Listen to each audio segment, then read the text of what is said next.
Fala pessoal, tudo beleza? Sejam muito bem-vindos aqui ao meu canal. Sou o professor Pedro Coelho e no vídeo de hoje trataremos sobre um tema de certa maneira inusitado. E por que inusitado? Porque os senhores e senhoras sabem muito bem que o nosso foco principal aqui, não obstante voltado para a preparação essencialmente para concursos e atualizações, a minha ideia é justamente direcionar esse conhecimento e o conteúdo aqui para a seara criminal. Ocorre que o vídeo de hoje é extremamente interessante e a temática é importante para o foco de concurso público ou mesmo para se manter atualizado do que ocorre no âmbito dos Supremos das Cortes Superiores do Brasil, mas tem uma pegada muito mais atrelada ao direito internacional e o direito constitucional, naturalmente tangenciando de forma clara e objetiva na seara criminal, uma vez que estamos falando de um tema relativo à extradição. Presta atenção que eu quero abordar é um julgamento que aconteceu ontem ou anteontem, no âmbito da primeira turma do Supremo Tribunal Federal, que julgou a unanimidade o pedido de extradição número 1693, oriundo e realizado pelo Estado ou governo da Turquia, julgando improcedente o pleito de extradição.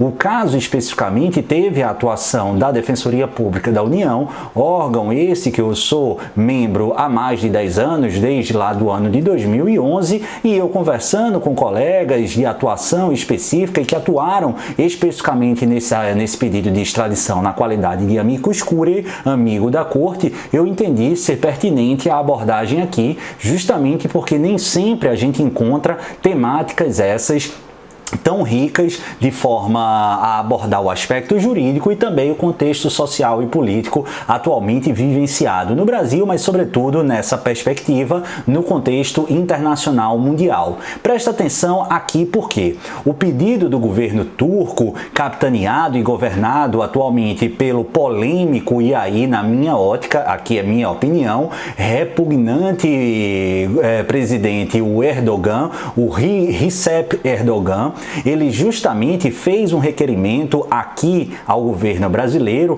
para que extraditasse o Yakup Sagar. O que é que acontece? O Yakup Sagar, ele é membro componente de um movimento chamado Hizmet. E aí, esse movimento do Hizmet, ele é composto por pessoas que fazem oposição ao polêmico e com conotações ditatoriais Erdogan. E aí, o que é que acontece? O governo turco tem admitido, ou tem entendido e realizado uma série de acusações em desfavor dos seus oponentes, seus opositores, indicando e imputando-lhes uma série de condutas criminosas. No caso do Yakup Sagar, uma série de imputações e supostos crimes por ele cometido, todos vinculados ao aspecto de organização criminosa terrorista, atos de terrorismo, financiamento de terrorismo, entre outros aspectos, supostamente capitaneados e realizados pelo empresário Yakup Sagar no âmbito lá da Turquia. E aí o que é que acontece? O Sagar, ele reside aqui no Brasil desde 2016, com sua esposa e uma filhinha. Ele obteve agora, nesse ano de 2022, a condição de refugiado. Bacana? Tranquilo? E qual foi o motivo desse refúgio? Foi justamente a perseguição política realizada no seu país de origem, no governo turco. E aí, o que é que o Supremo Tribunal Federal, na primeira turma, ele se deparou? Com essa imputação do governo turco de várias condutas que, segundo a Turquia, seriam crimes comuns, não vinculando tais comportamentos aos chamados crimes políticos, justamente porque esse aspecto de crime eminente e exclusivamente político, de acordo com o ordenamento jurídico do Brasil, inviabiliza a autorização de extradição. Bacana? E aí o que é que acontece? Quando a gente olha a manifestação defensiva, inclusive as peças no sentido de apresentação de defesa formal e técnica do Sagar, você vai identificar como principais argumentos a descrição extrema e excessivamente genérica, fluida, vazia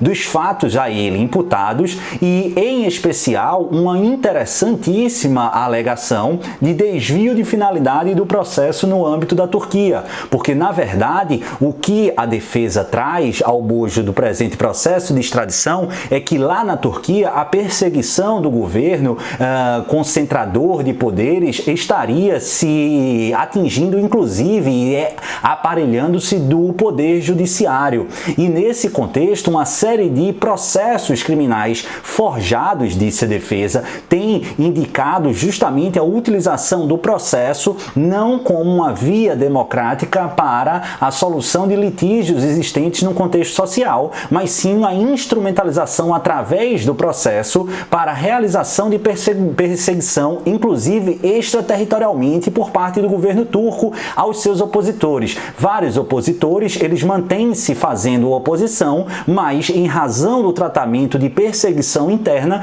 eles estão fazendo isso fora, buscando refúgio em vários países, entre os quais o Brasil. Se observarmos, desde 2016 para cá, vários são os pedidos de refúgio, inclusive muitos deferidos, de turcos que migram aqui para o Brasil, justamente apontando serem perseguidos politicamente pelo atual governo da Turquia. E aí, além disso, estaríamos diante de um risco exacerbado de submissão do extraditando, no caso Yakup Sagar, a um tribunal de exceção. Ora, diante das argumentações de instrumentalização do poder executivo da Turquia, também de outros poderes, entre os quais o poder judiciário, estaria havendo aqui uma série de julgamentos pré-moldados e pré-estabelecidos, violando o princípio caro ao constituinte brasileiro, qual seja a vedação ao tribunal de exceção, ao juízo de exceção. E aí você sabe também que a jurisprudência e a ordem constitucional vigente impõem a negativa ou a impossibilidade de extradição no caso em que estejamos diante de imputação de crime eminente e estritamente político. E esse cenário foi, inclusive, referendado na atuação da Defensoria Pública da União. Eu estou colocando, e aqui eu faço questão, eu não consegui colocar na descrição, mas eu vou colocar o arquivo de um levantamento, são 13 ou 17 páginas muito interessantes que foram contribuídos e colacionados e produzidos pela equipe da Assessoria Internacional da DPU. E justamente apontando que essa perseguição política através da persecução penal, de processos, nessa instrumentalização tem acontecido não apenas no Brasil, mas em vários países e vários locais do mundo. Isso é um modus operandi do governo da Turquia. E isso se evidencia a partir de vários relatórios e relatos consignados e obtidos por entidades internacionais que analisam a situação dos turcos, entre outros, de violação a direitos humanos, mundo afora. E está didaticamente estabelecido. Muito importante e interessante, se você tem interesse em entender esse caos, ou pelo menos um pouco desse caos lá na Turquia, muito importante vocês derem uma lida. Eu estou discriminando e deixando o arquivo na íntegra lá no meu grupo do Telegram. Também, se você ainda não segue, se inscreve lá, e se você ainda não sabe como chegar lá, eu vou deixar o link aqui na descrição do grupo do Telegram, é só vocês lerem ou baixarem, fiquem à vontade, beleza? E esse material, pouco antes da sessão de julgamento desse pedido de extradição 1693, foi distribuído para todos os ministros, membros da primeira turma. Bacana? Tranquilo? E nessa manifestação da Defensoria Pública na qualidade de amigo da Corte, de amicus curiae, sustentou-se justamente que o governo da Turquia tem realizado acusações como efetivamente forma de perseguição. E aí fica aqui mais uma vez o convite para vocês lerem a documentação. O relator desse pedido de extradição é o ministro Alexandre de Moraes, e a unanimidade entendeu-se, dentre várias razões,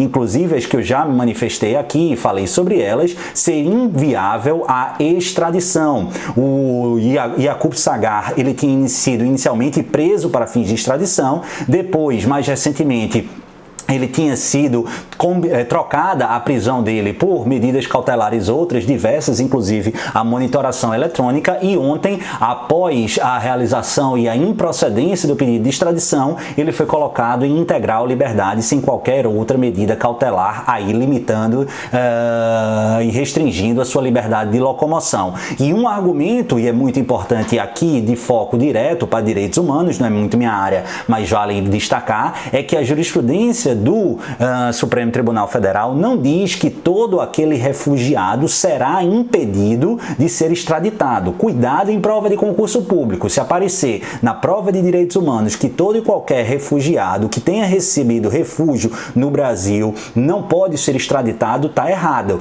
O que a jurisprudência é, nesse ponto, reiterada, é que se a causa e a justificativa para a concessão do refúgio for a mesma diretamente relacionada ao objeto, ao pano de fundo do pedido de extradição, sim, haverá esse impeditivo. E esse impeditivo foi enxergado aqui justamente no Yaqub Sagar. Por quê? Porque o fundamento do pedido de refúgio e da concessão por ele obtida agora no início de 2022 foi justamente a persecução política, que é justamente o mesmo fundamento e argumento que está por trás, na ótica dos ministros do Supremo Tribunal Federal que acolheram a manifestação defensiva, que está por trás dessa instrumentalização do processo acusatório lá na Turquia. Tema muito interessante, muito rico, e aqui eu tento trazer informações muito importantes e que ampliem aí fundamentalmente o conhecimento de vocês. Concordando ou não, espero que vocês tenham gostado do conteúdo do vídeo. Comenta aí embaixo, não esquece de deixar o seu joinha, e se você não está inscrito no canal, você resolve esse problema, se inscreve e aciona o sininho, porque sempre que eu trouxer conteúdo novo, você vai ser devidamente notificado. E não esquece, vou deixar aqui o link para o meu grupo do Telegram, corre lá, baixa, faz o download desse material, porque você não vai se arrepender. Um beijo no coração de todos, fiquem com o Papai do Céu e até a próxima. Tchau, pessoal!